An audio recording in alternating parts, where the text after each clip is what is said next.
Hi everyone, welcome back. For today's video, I'm using the Scrappin' for Less March Flavor of the Month card kit to create 4 cards from one kit. So jumping right in, for card 1, I'm using collection 1 and I'm following sketch number 3. There was a quick glimpse of the stamp that I'm using, and that stamp I colored off screen, and I also used my Scan and Cut to cut. And then I started building my layers. The papers I used for this card are from collection 1, and they are by Scrappin' for Less. I used a stitched rectangle die to die cut 3 panels from different cardstock, and then I'm using, for 2 of the panels, I'm using one of the solid color papers from the kit, from the collection 1 as a mat, and for this particular one I'm using the cardstock that came in the kit, and I'm using that as a mat for the pink panel. And once I had the panel adhered, I used my paper trimmer to cut the paper off and just leaving a small border around. So working on the sentiment, I'm using the same brown colored cardstock from the kit, and I'm going to use the sentiment from that stamp set. It reads, "Ice cream goes great with celebrations." I'm using my Versamark ink to stamp that down onto the brown cardstock, and then I will use white embossing powder to heat set that. Prior to stamping, I used my anti-static powder tool to remove any static from the cardstock so that it minimizes any of those stray embossing powders onto the cardstock.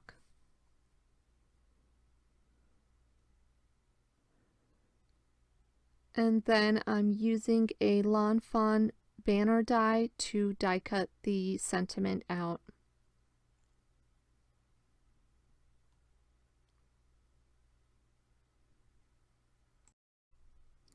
So I'm ready to start assembling my card, and I used one of the largest Lawn Fawn stitched rectangle dies to die cut this panel out.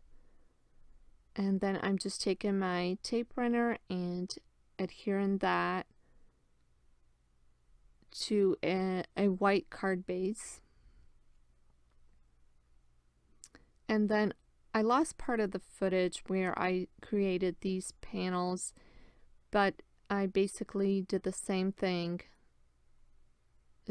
I die cut all of those cardstock panels with the same die and then just added a mat. And then typically I will add, especially when I'm layering panels like that, I will take little pieces of cardstock and just add those into place to sort of even out the entire panel and give it the same height. So that's what I did to the back, and then I'm just adhering that in place following the sketch. And then I can put an acrylic block down onto my card to sort of allow that glue to adhere and set in place. And then my focal panel, or my focal image, I've got onto some fun foam, and I'm removing the backing off of that, and I can place that right into that center of that pink panel. And that is the end of the first card.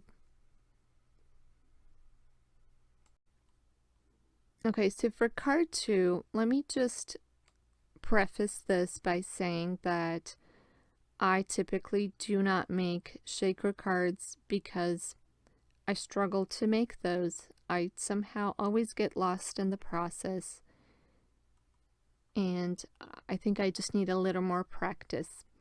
But for the second card, I decided I'm going to make a shaker card. So I had all of my panels cut out, and I started following the sketch, but then halfway through I sort of changed my mind and I decided the panels should be cut a little bit differently. So that's what I did. I'm adding the cardstock from the kit from collection 2, and I'm using the solid red as my background, and I'm adhering that to an A2 size card base. And then here's where I slightly deviated away from the sketch, and I cut those 2 top panels according to the size that were listed on the sketch, but the bottom 2 panels are cut just a little bit different. And I don't have the exact measurements. I sort of went with my own thing, my own measurements, I guess. So once I had my focal point image, that cake ephemera, up against the background of the card, it sort of lost its place. And one way that you can sort of differentiate those different levels is by adding a piece of vellum. So that's what I did. I used my scissors to die cut a piece, or to just cut out a piece of vellum, and then I adhered the cake ephemera piece directly down onto that, and then I'm adding the glue just to the back of the cake ephemera piece, and I can glue that into place.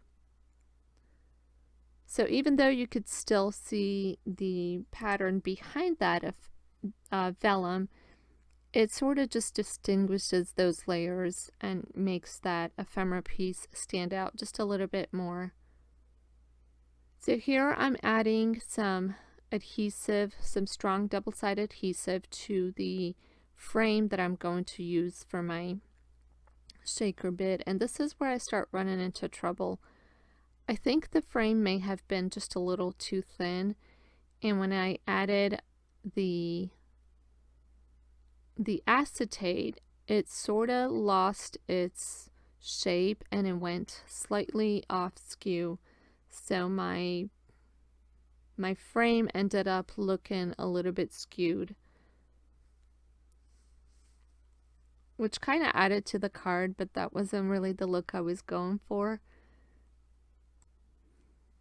So once I had the acetate in place, I used the Doris foam strips to build up the shaker, and I'm just adding those directly onto the frame. This is a double-sided adhesive foam strip, and it's cut really nice and thin, which was perfect for my frame. And then I can add the sequins from the collection 2 directly onto my card base. And then using my anti-static tool, I'll add a little bit of that just to remove any stickiness on the side of the foam. And then peeling the backing off, I'm ready to place my front panel onto that shaker bit.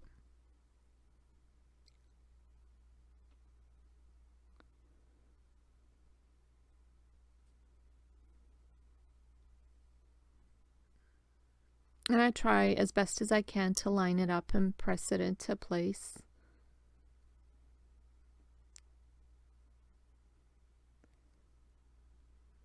And there's my shaker. And then the last thing I did for this card was I took the sentiment from the collection and added some foam tape to the back of that and just popped that right below my shaker focal panel or focal point,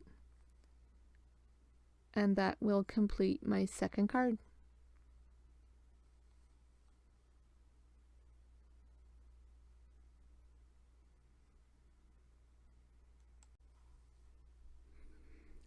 So for the third card, I was so excited to see this stamp set in the kit. As it turns out, there was a new little baby into my family that was born just right before Easter, and so this card, I had this person in mind, and this card is totally intended for her. So to start, I'm going to stamp out the blocks and the two little animals onto some Nina cardstock. And I'm using my Misty just to have the option of stamping down the images a couple of times so I can get a nice outline. I think my tuxedo ink is running a little bit dry, and so I'm having to stamp out the images multiple times. Anyway, once I have those done, I will color those in with my Copics and then use my Scan and Cut to die cut those out. And there's the colored images. So for this card, I'm following Sketch 4, and I kind of tweak it just a little bit again. I'm using the largest Lawn Fawn stitched rectangle die, and I die cut the two panels out with the die, and then I'm going to use this die by Pretty Pink Posh. It cuts out part of the element and it perforates the side so that you can have like an open flap.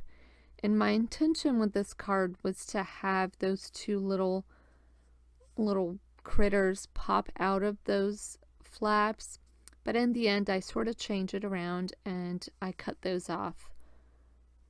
So for now I just lined everything up where I thought I was going to place it, and then I die cut the little flaps openings.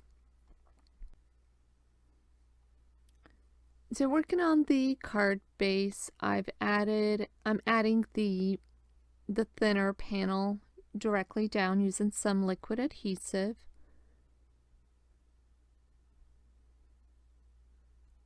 And once I have that in place, I'm going to create sort of a little background for those critters. And all I did was cut a couple of pieces of Bristol cardstock, and I'm gonna adhere those under the opening because I wanted to do just a little bit of ink blending onto that background.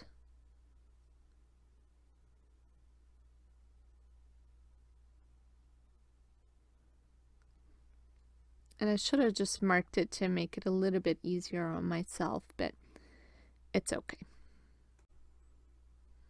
And I've got my blender brush, and I've got Salty Ocean Distress Oxide ink, and just with the really light hand I'm going to ink blend a little bit of the Salty Ocean onto those two panels that I adhered, so that when the critters kind of are popping out of the openings, there is a background.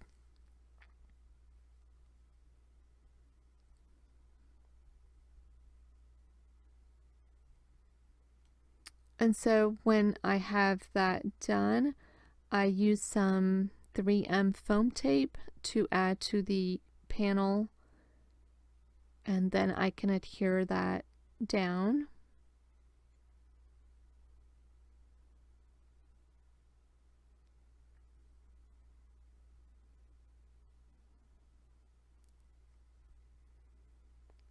Once I have that in place, I started to arrange all of the elements, and I'm gluing the baby blocks directly down onto that panel.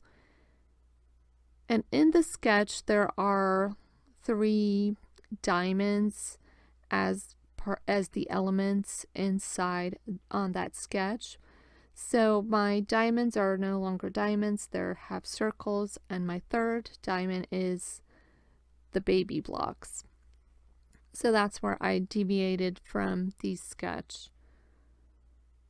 So after I have those little baby blocks in place and I sort of start looking at the card, with those flaps being closed, the card looks unfinished to me.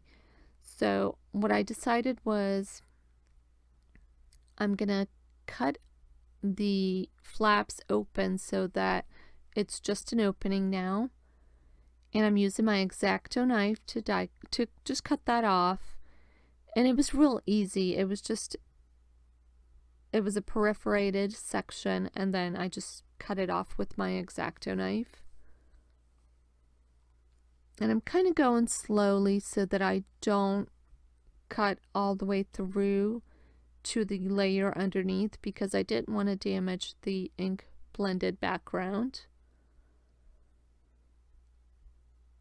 And so finally I've got that done, and I can start adding my little critters. And I've got a piece of it popped up on some foam tape, and the other part of it just adhered directly down onto the panel.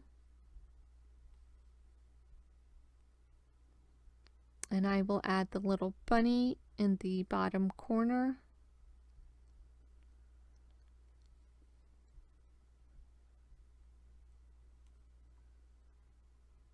And I'm using these peeling stickers or peel off stickers.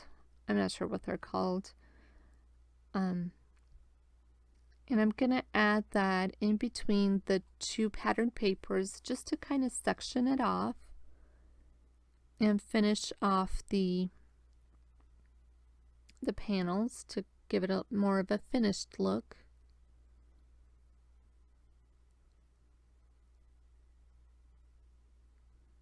And I'm using my tweezers here to help me line it up straight.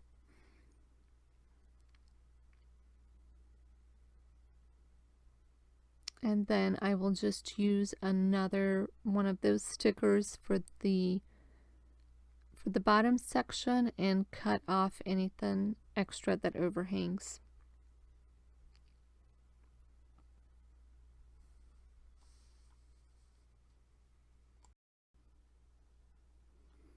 For the sentiment, I'm using the Congratulations from the stamp set, and I'm going to use my Versamark ink and stamp that onto a piece of black cardstock.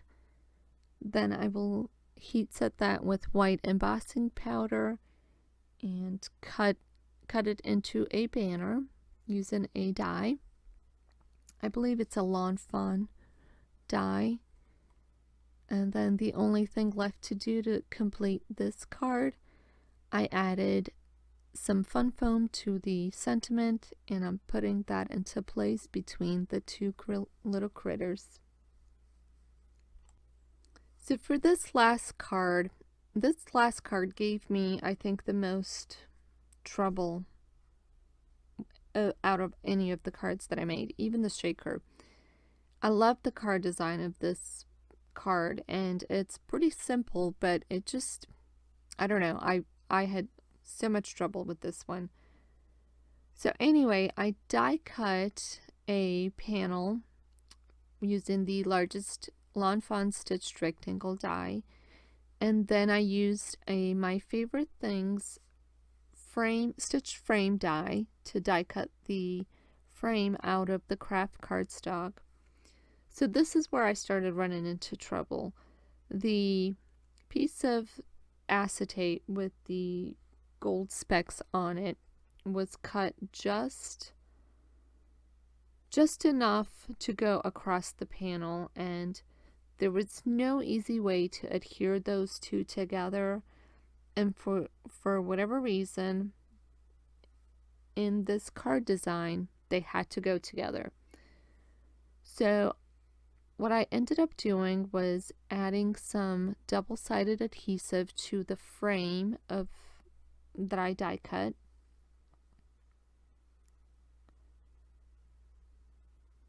And then I took the acetate with the panel on top of it, and I added it into place. The sides of it just reached, but the top of it did not. So once I had the sides secured, what I ended up doing was adding another piece of cardstock over the entire panel to sort of secure it into place, if that makes any sense.